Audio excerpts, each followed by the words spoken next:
నామానికి స్తోత్రాలు. ఆశీర్వదించబడిన కుమారుడు అనే ఒక మాటను మనం ధ్యానం చేసుకుందాం. ఏం మాట? ఆశీర్వదించబడిన కుమారుడు. దేవుని యొక్క పరిశుద్ధ గ్రంథంలో యెషయా గ్రంథము 26వ అధ్యాయం 3వ వచనం మనం ఒకసారి చదువుదాం. యెషయా గ్రంథము 26వ అధ్యాయం 3వ వచనం. ఎవరి మనస్సు నీ మీద ఆనుకొనునో వానిని నీవు పూర్ణ శాంతి గల వానిగా కాపాడుదువు. ఏలయనగా అతడు నీ యందు విశ్వాసం ఉంచి ఉన్నాడు. చాలు. ఇక్కడ దేవుడు పైరూపాన్ని చూడడట. దేవుడు హృదయము లోపల చూస్తాడట. ప్రైజల ఏం చూస్తాడు దేవుడు? హృదయము. అంటే మన మనసు ఎప్పుడైతే దేవుని మీద ఆధారపడుతుందో మనను పూర్ణ శాంతి గలవారిగా చేసి మన అభివృద్ధి అనేది అప్పటికెళ్ళి ప్రారంభమవుతుంది. దేవుని యొక్క వాక్యం సెలవిస్తున్నది. ఇక్కడ లూకాసు వార్త 15వ అధ్యాయము 11వ వచనం మనం చూసినట్లయితే, మరియు ఆయన ఇట్లనెను, ఒక మనుష్యునికి ఇద్దరు కుమారులు ఉండేది. అవును, వారిలో చిన్నవాడు తండ్రి ఆస్తిలో నాకు వచ్చు భాగం ఇమ్మని తన తండ్రిని అడగగా అతడు వారికి తన ఆస్తిని పంచిపెట్టెను. కొన్ని దినములైన తరువాత ఆ చిన్న కుమారుడు సమస్తమును కూర్చుకొని దూరదేశంలోకి ప్రయాణమైపోయి అచ్యుత తన ఆస్తిని దుర్వ్యాపారము వలన పాడు చేసాను. అదంతా ఖర్చు చేసిన తర్వాత దేశమందు గొప్ప కరువు రాగా వాడు ఇబ్బంది పడసాగి వెళ్ళి ఆ దేశస్తులలో ఒకరి చెంత చేరెను. ఇక్కడ మనకి ఇది తెలిసిన భాగమే, చాలాసార్లు చెప్పుకున్నాం మనం. అయితే ఇక్కడ దేవుని యొక్క పరిశుద్ధ గ్రంథం ఏం చెప్తున్నట్టే, ఎవరి మనసు దేవుని మీద ఆనుకుంటుందో వారిని పూర్ణ శాంతి గలవానిగా దేవుడు చేస్తారంటాడు. అయితే చిన్న కుమారుడు తండ్రితో ఉన్నాడు, కానీ ఆయన మనసులో తండ్రికి చోటు లేదు. ఆయన మనసులో తండ్రికి అవకాశం ఇవ్వలేదు. ఆయన ఏమైనా కానీ ఇహలోక సంబంధమైన ధనమును చూస్తున్నాడు, ఇహలోక సంబంధమైన ఎంజాయ్మెంట్ను చూస్తున్నాడు. అప్పుడు ఏం జరిగిందట? ఆ డబ్బును పట్టుకొని వేయండు, కానీ డబ్బుతో వేయినందుకు ఏమైందంటే అతనికి మరి శాంతి లేదు, సమాధానం లేదు, కరువు, ఇబ్బంది అనేది ప్రారంభమైంది. చూడండి, ఇక్కడ ఇబ్బంది అనేది ప్రారంభమైన తర్వాత ఆయన ఏం చేస్తున్నాడు? 17వ వచనంలో, బుద్ధి వచ్చినప్పుడు వాడు నా తండ్రి యొద్ద ఎంతమంది కూలి పంటకు అన్నము సమృద్ధిగా ఉన్నది, నేనైతే ఇక్కడ ఆకలికి చచ్చిపోవచ్చున్నాను. నేను లేచి నా తండ్రి యొద్దకు వెళ్ళి, తండ్రి, నేను పరలోకమునకును విరోధంగా నీ ఎదుట పాపము చేసి తిని. చాలు. ఇక్కడ మనసు ఏమైపోయింది? ఫస్ట్ తండ్రితోటి ఉన్నప్పుడు ఈయన మనసులో తండ్రికి చోటు ఇవ్వలేదు, తండ్రి మీద ఆనుకోలేదు, తండ్రి ముఖ్యం అనుకోలేదు. ఎప్పుడైతే కరువు, ఇబ్బంది అనేది స్టార్ట్ అయిందో ఈ మనసు ఏమైపోయింది? తండ్రి మీద ఆనుకోవడం ప్రారంభమైంది. అంటే తండ్రి ఒక జాగాలో ఉన్నాడు, ఈయన ఒక జాగాలో ఉన్నాడు, వేరే దేశంలో ఉన్నాడు, కానీ ఇక్కడ మనసు కావాలి. మనసు ఏం కావాలి? దేవుని మీద ఆనుకునే మనసు ఎప్పుడైతే మనకు ఉంటుందో అప్పుడే మనకు ఆశీర్వాదం ప్రారంభమవుతుంది. ప్రైజ్ ద లార్డ్, హల్లెలూయా. ఇక్కడ చూసినట్లయితే 20వ వచనములో మనము ఒక మాట, 22వ వచనం చూద్దాం.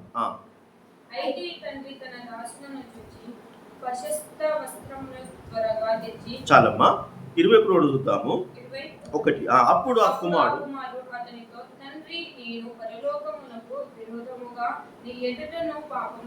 చాలు. అంటే ఇక్కడ మనస్సులో హృదయం నిండిన దాన్ని బట్టే నోరు మాట్లాడతాయి. అంటే ఇప్పుడు ఈయన హృదయం అంతా ఏమైపోయింది? తండ్రి మీదకి వచ్చేసింది. కనుక ఈ హృదయంలో ఏదైతే తండ్రి మీద ఒక మంచి అభిప్రాయం వచ్చిందో నోటి నుంచి కూడా అదే మాట్లాడతాడు. ఏమని? నేను ఎదుట పాపము చేసిన. దేవునికి స్తోత్రాలు. అంటే ఈయన మనసు ఏమైపోయింది? ఇక తండ్రి వైపు ఎప్పుడైతే వచ్చిందో అప్పుడు ఏమైపోయిందట? తండ్రి 20వ వచనంలో, ప్రశస్తమైన వస్త్రము త్వరగా చూడదు. అంటే ఎప్పుడైతే మనసు అనేది తండ్రి మీదికి ఆ మనసు ఎప్పుడైతే మరి మలుపుకున్నాడో, ఇక్కడ వాక్యం ఏం చెప్తున్నది? ఆనుకున్నదో, అప్పటి నుంచి ఆ మనసును చూసిన తండ్రి ఈయనకు ఆశీర్వాదం ఇవ్వడం ప్రారంభించి. దేవునికి స్తోత్రం. అంటే మనుషులు ఇచ్చే ఆశీర్వాదము కాదు, కానీ తండ్రి ఇచ్చే ఆశీర్వాదము అది గొప్పది. Praise the lord. అంటే ఇక్కడ తండ్రి యొక్క మనసు ఏంటిది? పై రూపాన్ని చూడడు, ఏం చూస్తాడు? హృదయమును చూస్తా అంటాడు. ఇక్కడ ఈయన హృదయం ఎట్లా ఉన్నది? తండ్రి మీద ఆనుకున్నాడు. అయ్యో నా తండ్రి దగ్గర చాలా ఆయన కొడుకును అనిపించుకుంటూ నేను పాత్రుడనే కాదు అనే ఈ మాటను తండ్రి చూసిండు. యేసు ప్రభు కూడా మనకు అదే చూస్తా అంటాడు. Praise the lord. మనము ఏదైతే మరి ఒప్పుకోలు చేసుకుంటామో, ఏదైతే మనము మన మనసు దూరం ఉన్నంత కాలం మనకు ఆశీర్వాదం అనేది మనకు ఉండదు. ఎప్పుడైతే మన మనసు అనేది తండ్రి మీదకి వస్తుందో అప్పుడు మన మనసును చూసిన తండ్రి మనకు ఆశీర్వాదం అప్పటిదప్పుడు ఇవ్వడానికి ఇష్టపడతాడు. Praise the lord. ఇక మనం ఇంకా దేవుని యొక్క వాక్యాన్ని చూసినట్లయితే మనము ఇంకా ప్రశస్త వస్త్రం తెచ్చి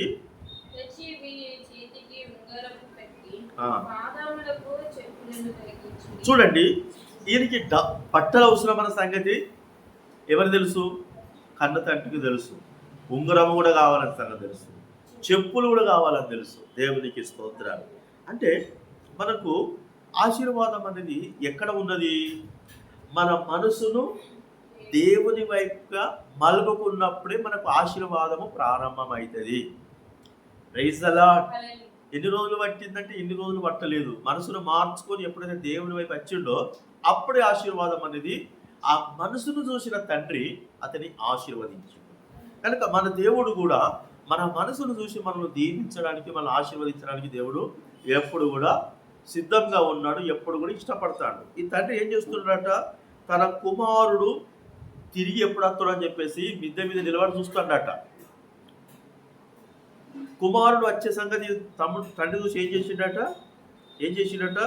అక్కడ వాడు ఇంకా దూరముగా ఉన్నప్పుడు తండ్రి వారిని చూచి పరిగెత్తుకొని వేయడు. దేవునికి స్తోత్రం. అంటే తండ్రి మనసు ఏంటంటే నువ్వు తప్పు చేసినావు అనుడు కాదు, కానీ తిరిగి వచ్చినట్లయితే మళ్ళా దగ్గర చేసుకోవడానికి ఇష్టపడతాడు. వాడు ఇంకా దూరంగా ఉన్నప్పుడే తండ్రే ఉరికిపోయి అని కౌగిలించుకొని మెడ మీద ముద్దు పెట్టుకొని వాని దగ్గర తీసుకున్నాడు. అంటే వాని పాపాలు, వాడు చేసిన తప్పులను అప్పటిదప్పుడే క్షమించాడు. Praise the lord. హల్లెలూయా. కనుక తండ్రి తండ్రి దగ్గర ఎప్పుడు కూడా సకలమైన సమృద్ధి అనేది ఉన్నది. అది తరిగిపోని సమృద్ధి ఎప్పుడైనా కానీ ఆయన దగ్గర ఉంటుంది. కనుక ఇంకొక కుమారుడు ఉన్నాడు. ఈయన ఎలాంటి వ్యక్తి అనే మనం చూసినట్లయితే మనము 20వ వచనం చూద్దాం. అప్పుడు అతని పెద్ద కుమారుడు పొలంలో ఉండేది. వాడు పొలము నుండి వచ్చుచు ఇంటి దగ్గర పురాగా వాద్యములను నాట్యములను జరుగుట విని. చూడు, ఇక్కడ వాద్యములు నాట్యములు అంటే ఇప్పుడు మనము ఈ డీజే, ఈ బ్యాండ్ ఉంటుంది చూడు. అంటే ఆఫ్టర్ ఆల్ తప్పు చేసినోడు తిరిగి అతనికి అంత గొప్ప చేస్తాడు కదా. Praise the lord. అంత ఖర్చు పెడతాడు. అంటే దేవుని కూడా కావాల్సిన మనసు మార్పు కావాలి. మనిషి మార్పులు కాదు. మనిషి అంటే ఏదో ఆదివారం మంచిగా తెల్లబట్టలు వేసుకొని చక్కగా మనము ఉండడం కాదు, కానీ మన మనసు అనేది వారం వారము మారాలి. Praise the lord. మనం చూద్దాం. పెద్ద కుమారుడు ఎక్కడున్నట? పొలము నుండి వచ్చిందట. పొలం అంటే ఈ లోక సంబంధి వాడు. తండ్రితోటే ఉంటాడు, కానీ అతనికి లోకములో ఉండే గుణము కూడా ఉన్నది. చూద్దాం. దాసులతో పిలిచి ఇవి ఏమిటని అడగగా ఆ దాసుడు అతనితో, నీ తమ్ముడు వచ్చి ఉన్నాడు. అతడు తన యొద్దకు సురక్షితముగా వచ్చి నందున నీ తండ్రి కొవ్విన పశువును బంధించెను, కొవ్విన దూడను వధించెను. అంటే ఇంకా ఎన్ని రకాల మేలు కలిగినాయి? మంచి బట్టలు, ఉంగరము, చెప్పులు, దూడ, భోజనము కూడా. దేవునికి స్తోత్రం. ఇంకోటి వాయిద్యములు. ఒక పెళ్లి చేస్తే కదా ఎంత డ్యాన్స్ ఇస్తారో అంత ఆశీర్వాదం అనేది మనసు మార్పు వచ్చింది. కనుక మన జీవితంలో కూడా, మన మనసులో కూడా మనము దేవుని పైన మన మనసును ఎప్పుడైతే కేంద్రీకరిస్తామో మనకు ఆశీర్వాదం అనేది వస్తుంటుంది. అయితే ఈ తండ్రితో ఉన్న వ్యక్తి యొక్క మాటలు చూద్దాం మనము. అయితే అతడు కోపపడి లోపలికి వెళ్ళకపోయెను కనుక అతడి తండ్రి వెలుగు పలికి వచ్చి లోపలికి రమ్మని బతిమాలుకొనెను. అందుకు అతడు తన తండ్రితో, ఇదిగో ఇన్ని ఏండ్ల నుండి నిన్ను సేవించుచున్నానే, నీ ఆజ్ఞను నన్నే మీరేలైతే అయితేనను నా స్నేహితులతో సంతోషపడినట్లు నీవు నాకిన్నడును ఒక మేకపిల్లనైనా ఇచ్చలేదే లేదు. అయితే నీ ఆస్తిని వేశ్యలతో తిని వేసిన ఈ కుమారుడు రాగానే వీని కొరకు క్రొవ్విన పశువును వధించి చెప్పాను. చాలమ్మా. ఇక్కడ ఏం జరుగుతున్నదట? తండ్రితోటి కొడుకు మాట్లాడుతున్నాడు. ఏమని? నేనెన్నడూ నీ ఆజ్ఞలను మీరలేదు, అయినను నా స్నేహితుడు సంతోషపడినట్టు నీవు నాకెన్నడూ ఒక మేక పిల్లలను ఇయ్యలేదు. అయితే నీ ఆస్తిని వేషలతో తినివేసిన ఈ కుమారుడు రాగా వీరి కొరకు కొవ్విన దూడను కదా, కొవ్విన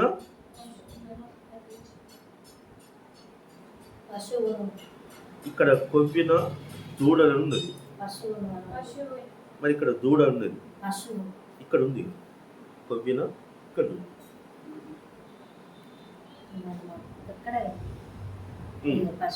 సరే, ఇక్కడ దేవుని యొక్క పరిశుద్ధ గ్రంథంలో మనము తెలుసుకోవాల్సిన విషయం ఏంటంటే, తండ్రితోటే ఉన్నాడు కానీ లోక సంబంధమైన ఆలోచనలు ఉన్నాయి. తండ్రితోటే ఉన్నాడు కానీ తమ్ముడి మీద ఒక నేరం మోపుతాడు. ఈ తమ్ముడు నిజంగా వేషల దగ్గరికి వేయండా? ఈయన అక్కడ ఏమైనా చూసిండా తమ్ముడు వేషలతో పోయినప్పుడు? అంటే చాలామంది కూడా దేవుని బిడ్డలుగా ఉంటారు కానీ బయటల మీద నిందలు మోపవారుగా ఉంటారు. దేవుని బిడ్డలుగా ఉంటారు కానీ లోక సంబంధ ఆలోచనలు ఉంటాయి. దేవుని బిడ్డలుగా ఉంటారు కానీ లోక ఆశలు కూడా ఉంటాయి.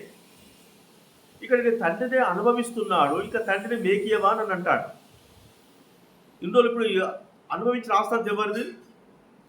తండ్రిదే. అలా నాన్న దగ్గరనే ఉంటాడు, నాన్న తింటాడు, ఇంకా నాకు ఇయ్యలేదని చెప్పేసి అంటాడు. కనుక ఇప్పుడు ఆశీర్వదించబడ్డ కుమారుడు ఎవరు? మరి తండ్రితో ఉన్నాయినా రైజల్లా. కనుక ఎప్పుడైతే మన మనసును మార్చుకుంటామో మనము కూడా ఆశీర్వదించబడ్డ వ్యక్తులంగా దేవుడు మనకు తీర్చిదిద్దుతాడు. కొద్ది మాటలు ప్రభు మన వెనుకలో దీవించునుగాక. ప్రార్థన చేసుకుందాం.